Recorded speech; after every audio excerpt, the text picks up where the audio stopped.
నమస్తే, welcome to CM today. నేను మీ మధు. టీడీపీలో గ్రామ, మండల, జిల్లా కమిటీల ఎంపికలో అధిష్టానం కొత్త పంథా అనుసరిస్తోంది. గతంలో ఎన్నడూ లేనట్లు కార్యకర్తల అభిప్రాయాలను పరిగణలోకి తీసుకోవాలని భావిస్తున్న హైకమాండ్ టెక్నాలజీని వాడుకొని కార్యకర్తలు సూచించిన వారికే పదవులు కట్టబెట్టేలా చర్యలు తీసుకుంటుంది. గతంలో గ్రామ కమిటీలు ఎంపిక నామ్కే వాస్గా ఉండేది. ఎమ్మెల్యే లేదా ఆ స్థాయి నేత చెప్పిన వారే గ్రామ కమిటీ అధ్యక్షులుగా ఉండేవారు. ఇక మిగిలిన పదవులకు అంతగా ప్రాధాన్యం ఇచ్చేవారు కాదు. మండల కమిటీలకు ఇదే పద్ధతి అనుసరించేవారు. జిల్లా కమిటీలను మాత్రం అధిష్టానం ప్రకటించేది. వాస్తవానికి ఎన్నికల కమిషన్ నిబంధనల ప్రకారం పార్టీ సంస్థాగత ఎన్నికలను నిర్వహించాల్సి ఉంటుంది. కానీ ఏ పార్టీ కూడా ఎన్నికల నిర్వహణ అనేది కేవలం కాగితాలకే పరిమితం చేస్తుంది. కానీ టీడీపీ ఈ సాంప్రదాయాన్ని పక్కన పెట్టి కార్యకర్తలను కూడా భాగస్వామ్యం చేయడం ఇప్పుడు చర్చనీయాంశం అవుతుంది. సహజంగా తెలుగుదేశం పార్టీ మహానాడులో పార్టీ జాతీయ, రాష్ట్ర కమిటీలను ఎన్నుకుంటారు. ఆ తర్వాత జిల్లా స్థాయి, ఇంకా దిగువ స్థాయి పదవులకు నియామకాలు జరుగుతాయి. ఇదంతా పార్టీ అధిష్టానమే చూసుకునేది. కానీ ఇప్పుడు పార్టీలో యువనేత, జాతీయ ప్రధాన కార్యదర్శి నారా లోకేష్ శకం నడుస్తోంది. పార్టీని కొత్త పొంతలు తొక్కించాలని భావిస్తున్న నారా లోకేష్ కార్యకర్తల ఆమోదం ఉన్నవారే పదవుల్లో ఉండాలని నిబంధన విధించారు. అదే సమయంలో ఒక సమావేశం నిర్వహించి అక్కడ కమిటీలను ఎంపిక చేయడం అంటే గొడవలకు అవకాశం ఇచ్చినట్టేనని అభ్యంతరాలు వ్యక్తమయ్యాయి. మరోవైపు ఎన్నడూ లేనట్లు జిల్లా, నగర కమిటీలకు ఈసారి పార్టీలో తీవ్ర పోటీ ఉండడంతో మంత్రి నారా లోకేష్ ప్రత్యామ్నాయంగా ఆలోచించారని అంటున్నారు.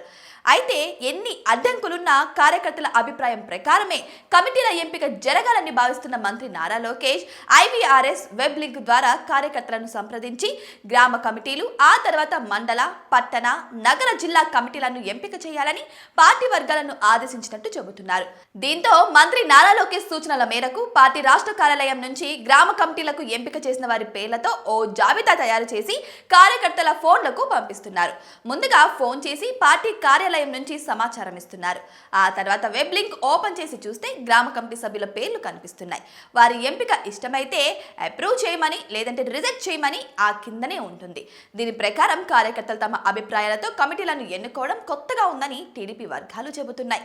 ఇక టీడీపీలో మంత్రి నారా లోకేష్ క్రియాశీలం అయ్యాక ఎన్నో మార్పులు తీసుకొచ్చారని కార్యకర్తలు చెబుతున్నారు. 2014 ఎన్నికల తర్వాత పార్టీ సభ్యత్వం ఉన్న వారికి గ్రూప్ ఇన్సూరెన్స్ చేయించిన లోకేష్ కార్యకర్తలకు ఆర్థికంగా అండగా నిలిచారని గుర్తు చేస్తున్నారు. అప్పటి నుంచి ఏటా ఏదో విధంగా కార్యకర్తల సంక్షేమానికి పెద్దపీట వేస్తున్న లోకేష్ తాజాగా వారి అభిప్రాయాలకు విలువనివ్వాలని భావించడం పార్టీలో చర్చనీయాంశం అవుతుంది. దీనివల్ల పార్టీలో కష్టపడి పనిచేసే వారికి కొత్త అవకాశాలు దక్కుతున్నాయని చెబుతున్నారు. గతంలో కూడా నామినేటెడ్ పదవులు ఇచ్చే సమయంలోనూ ఇదే పంథాను అనుసరించారని, దానివల్ల గరిష్టంగా అసమ్మతి లేకుండా చూసుకున్నారని అంటున్నారు. మొత్తానికి టీడీపీలో మంత్రి లోకేష్ మార్పులు కనిపిస్తున్నాయని పరిశీలకులు వ్యాఖ్యానిస్తున్నారు. మరి ఈ టెక్నాలజీ గురించి మీకేమనిపిస్తుంది? మంత్రి నారా లోకేష్ వచ్చిన తర్వాత టెక్నాలజీ అభివృద్ధి అవుతుందని కూడా చాలా మంది అంటున్నారు. మరి ఇలా చేస్తే రాజకీయంలో కూడా మనకు మెచ్చిన నాయకుని ఎన్నుకోవచ్చు కదా. మరి మీ అభిప్రాయం ఏంటి? కామెంట్ బాక్స్లో కామెంట్ చేయండి. ఇటువంటి మరిన్ని ఇంట్రెస్టింగ్ అప్డేట్స్ కోసం మా ఛానల్ని సబ్స్క్రైబ్ చేసుకోవడం మాత్రం అసలు మర్చిపోకండి.